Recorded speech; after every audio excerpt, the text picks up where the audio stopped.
Well, hello everyone. My name is Jonathan Vijaman, and I am one of the two Associate Directors, Co-Chair for AIA Florida.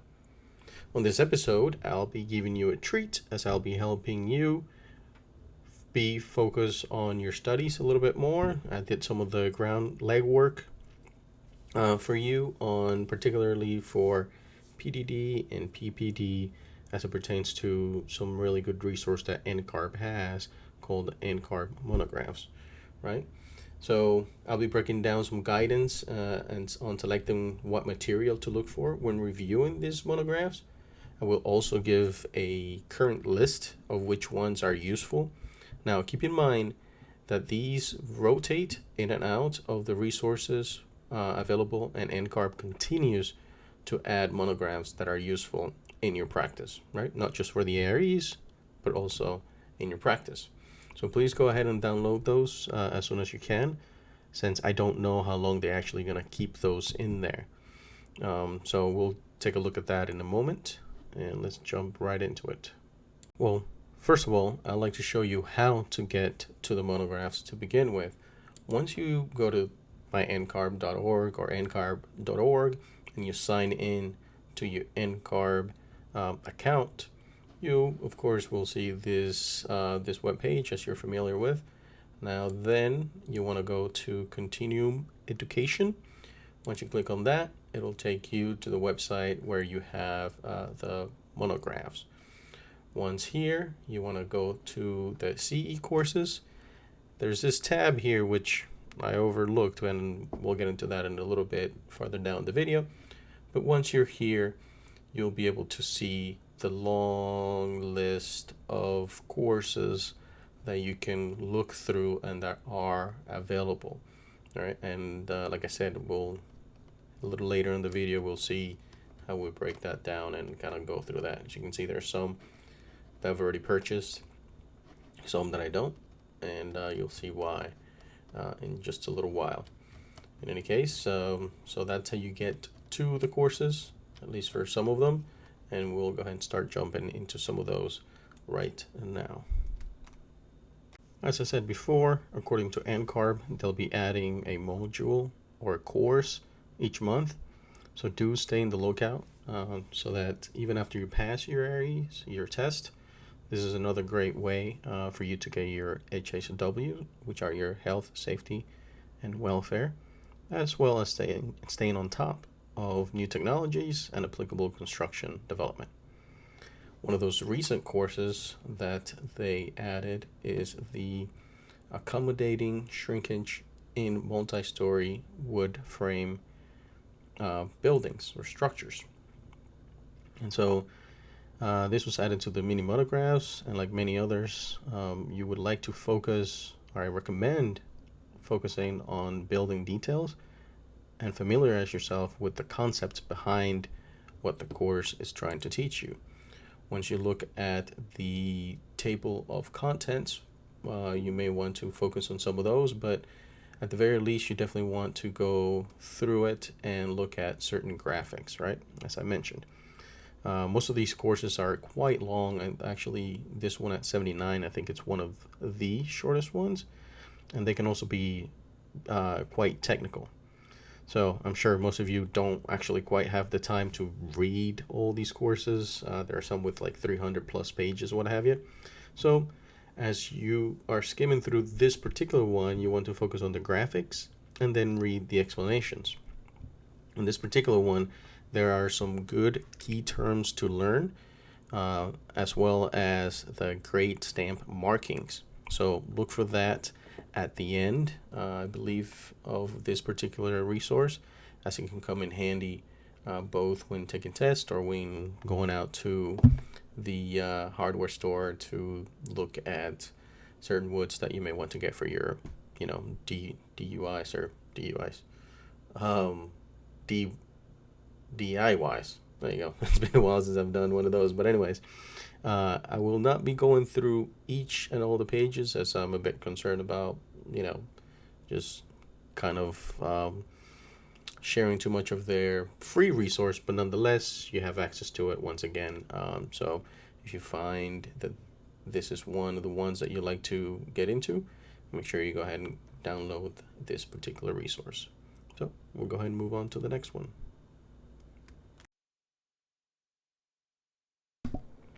So jumping around a bit here, it's a pretty good, let me see if I can find it again. It's a pretty good ADA refresher. Here we go. The barrier-free design and the 2010 ADA standards. Now, yes, this is quite a bit dated. We're looking at 11 years, but the information there should pretty much be the same. Nothing has really changed as it pertains to ADA standards and what that's based on, right? But if you are in doubt, go ahead and refer to the current code. If you're in Florida, of course, actually, the International Code, Building Code, the IBC. You want to go to that particular website, just go to the IBC or International Building Code, ADA, and refer to that. However, something that this particular file, PDF, does really well, I think, it's that it kind of points you in the right direction, and it kind of neatly organizes a great number of key ideas to know, both for the test but also for your everyday practice.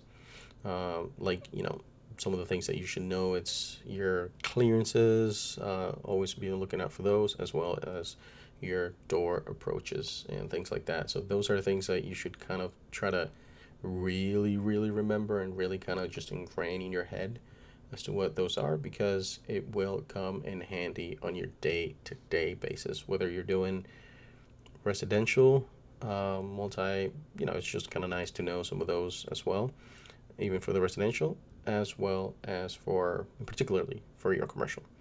Anyways, then we'll jump right on to the next one. Now, as you continue farther down the list, it's actually quite a ways down of this list, as you can see. Once you're on the CE course, and this is where it's broken down. Keep going down quite a ways, about 2/3 the way down, maybe a little bit more than 2/3. You will find actually almost like 7/10 the way down, 3/4 the way down. Then you'll find the Sustainable Design Part 1, Green Building Standards and Certification Systems. This will be really good to review, just to know some of the major standards and the scoring/rating system that they use. Now, do remember to focus on the health, safety, and welfare angle when deciding what to study in these particular ones. I just really think some of this information will kind of pop up somewhat, particularly when you look at LEED and some of the other major standards or certification systems. As I said, this one is 126 pages. Of course, this is only part 1. As you can see, there's part 2, 3, 4, 5, and 6. I did take a look at 6. It doesn't seem like there's that great of information that I think might be directly related to the PDD or PPD. But you're welcome to kind of skim through it and see if you're able to find something that can become useful for the test and or your practice. So one of the first sort of sets that I started to look at and started to break down, as you can see here, is the Architectural Acoustics Illustrated. So for this particular one, I actually looked at a few parts, and in general, I would strongly recommend downloading all of those and then going through each one of them, okay? As there might be other useful information that I may not cover within these particular ones that I downloaded.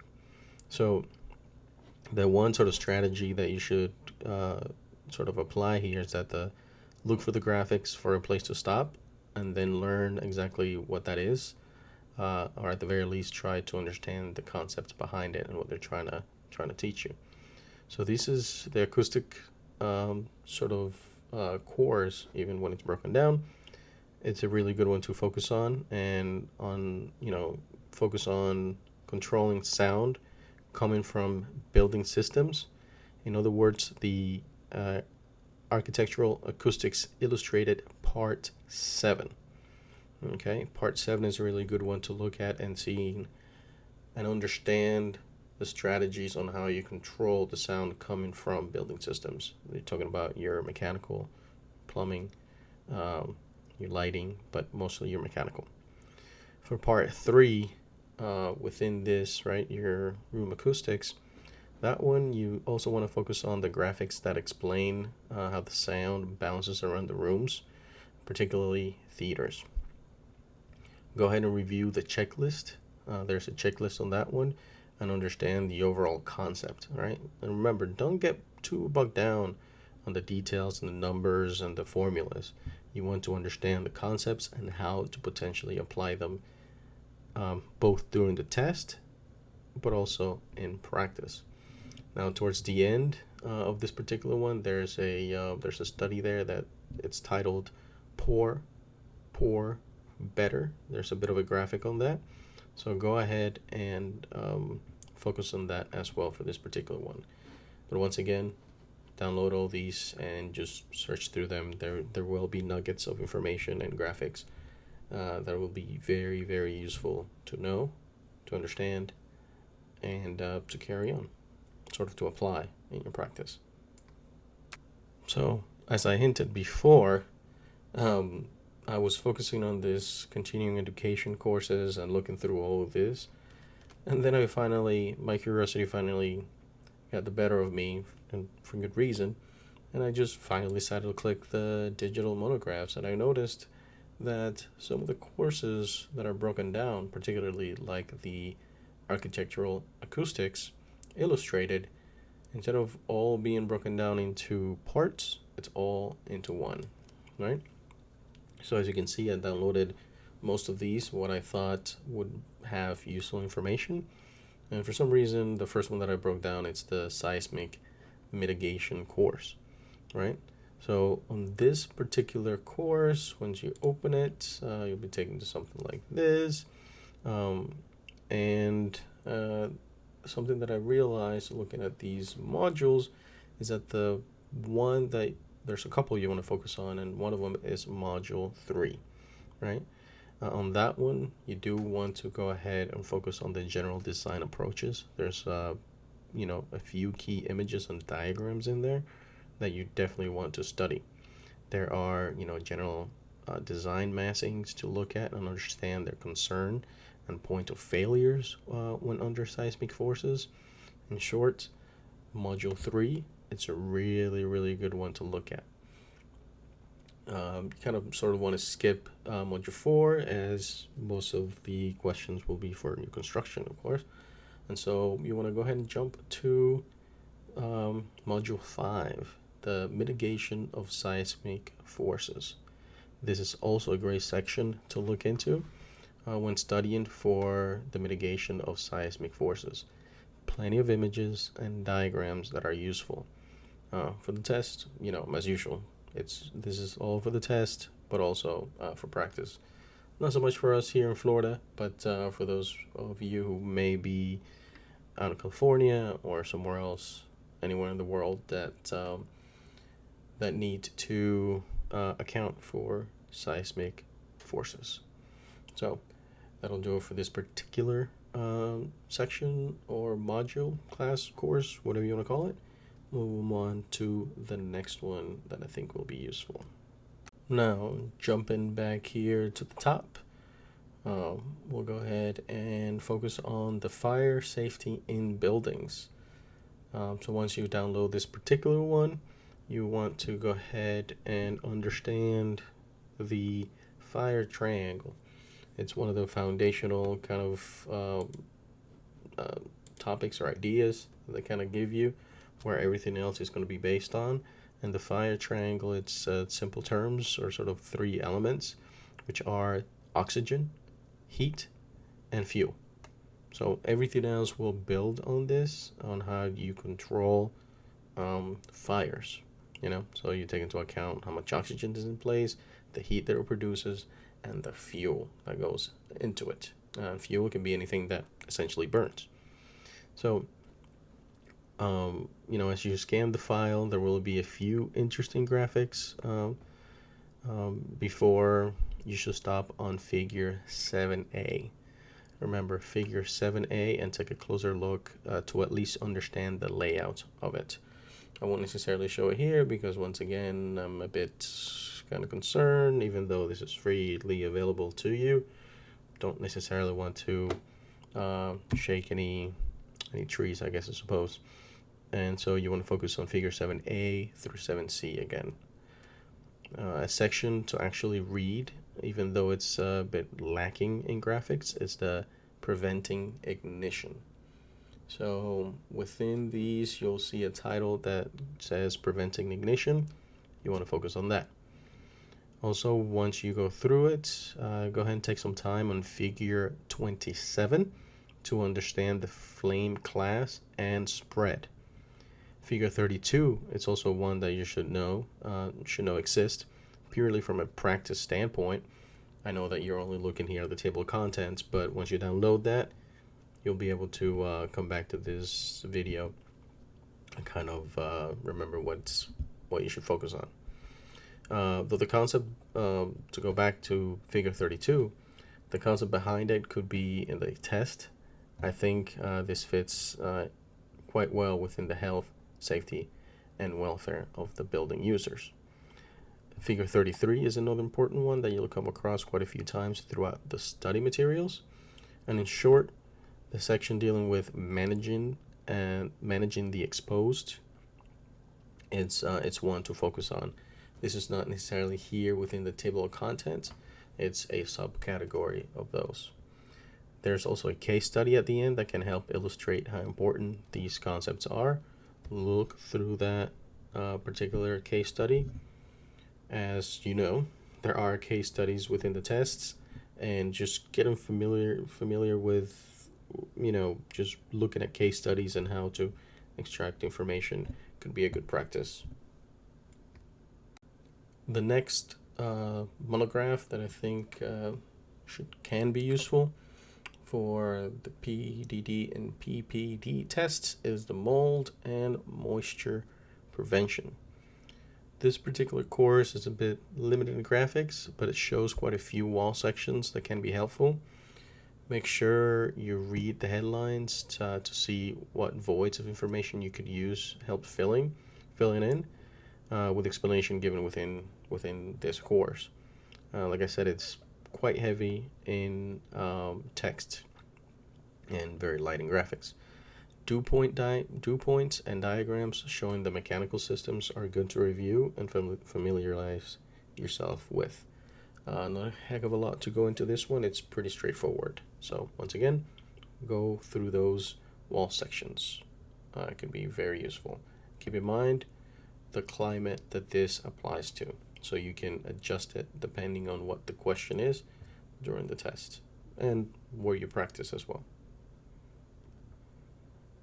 Further down the list, we're going to skip professional conduct and security planning and design.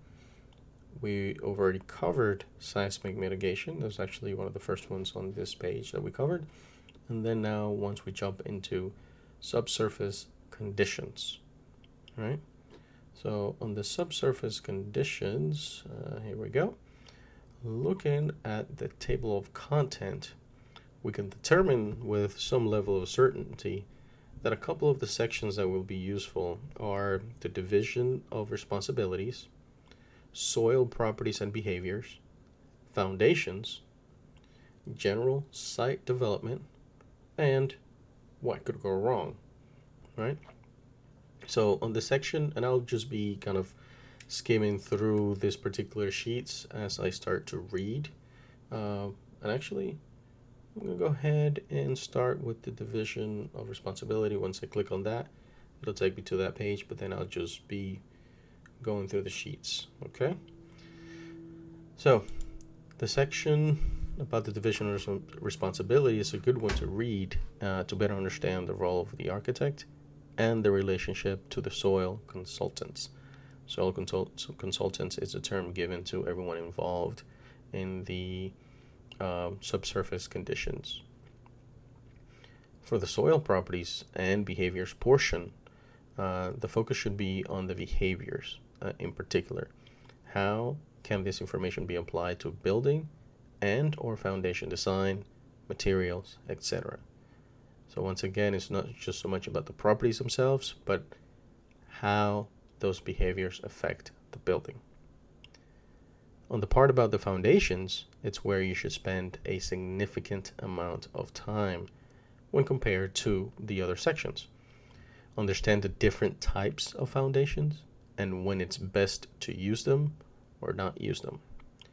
Do not get bogged down with the formulas and calculations, though you should at least familiarize yourself with them in case you have to do some maths. On the section for general site development, you should look for new vocabulary words to know. Look at the retaining wall components and how they are generally constructed. If you'd like to see more examples, I also encourage everyone to go ahead and do some Google searches for images and see what's out there, whether it's the diagrams or more diagrams, as well as construction site images. Finally, on the what could go wrong section, this just serves as a good reminder as to why these things are important. Go ahead and skim through it, stop wherever you may feel like it's useful, important, or entertaining at the very least. So yeah, that'll do it for the subsurface conditions. Now on the penultimate section or module course monograph that we'll be covering here, it's why buildings fail. So why buildings fail? So this is a bit of a reading purely to see what mistakes were made in historically throughout major projects in particular. So while reading this, I think we should pause and think on how we could be making some silly mistakes as these, right? So doing this, so stopping from time to time to think about this is a good way to kind of check your ego and reduce the likelihood of costly mistakes, as well as just it's a really good idea to take a fresh look at your projects, particularly if they're large and complex. So the sections here that are interesting, and I think will be interesting, are the fundamental errors at the outset of a project, the errors during the design phase, and errors during the construction phase. I think those are three of the ones that are going to be the most useful to know, as I think there will be valuable nuggets of information in each one of these sections. So because it's going to be quite a bit of reading and not so much a lot of graphics, I do recommend this when your brain needs a little break from all the real thinking and graphics, but you still want to kind of use and gather some architectural knowledge. These sort of three sections of this particular course I think are a good candidate for you. They're not as extensive in the I'm trying to learn something new here, but rather just kind of absorbing information rather than actively engaging your brain and working it. All right, after this we'll move on to the last section that we'll be covering here. So getting at the end here of the list of digital monographs to look at, wind forces. So once you open up the wind forces PDF, once again we should start with the table of contents, so that way we can determine with an acceptable level of certainty what the most beneficial sections to focus on are going to be. Personally, I think they're going to be the followings: wind's effects on buildings, the procedures for wind-resistant design in practice, building design concept to resist wind, sliding, uplifting, overturning, collectors, particularly because I'm not sure what collectors are within this context of sort of wind and wind design. Then you have your lateral deflection and dampers. I think that's another section. as well as for strengthening building for wind resistance, and finally, practical considerations for wind resistant buildings summarized. And actually, I think in retrospect, maybe you should focus on the summarized version of things. Take a look at it, start reading it a little bit, just to get you an idea of some of the things that are covered here. And then you can, of course, take a little, not a little, but a closer kind of look at some of these things, your diaphragms, what the collectors are. As I said before, I'm not sure what those were in this particular context. And then your rigid or braced frames, shear walls, all these are terms that you should know, and they are useful to learn for the test, but also for practice. Alrighty, we'll leave it at that. Short, sweet, and direct on this one. So, thank you for taking the time to listen to me, and hopefully you found this valuable. This helped you in being a little bit more efficient with your time.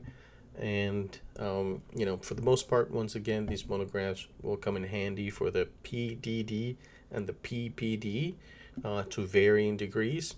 So, but do refer to the NCARB handbook when you have doubt to which one they apply the most, or to see which monographs and sections apply more to one than the other. As you all know, the PPD and the PDD tend to be bunched together as they have similar information with a different sort of focus, if you will, and or level of detail. In any case, I'll see you next time. Take care. Bye.